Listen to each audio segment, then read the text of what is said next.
Hello everyone, I will show you how to download Roblox on your laptop, on your PC. First of all, head over and tap on the Windows search from here icon, and after that search for Store and tap on Microsoft Store.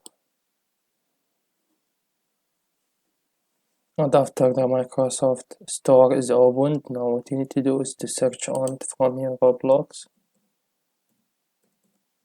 Tap on search. And from here tap on it, Roblox, from here click on it. And after that will show up to you like this. And now what you need to do is to just tap on get to download it from here, and after that will be downloaded and you can play it whatever you want on your laptop. And basically that's it. This is how you do it. Please leave a like on the video, and if this video helped you out, subscribe to our channel. Thank you for watching.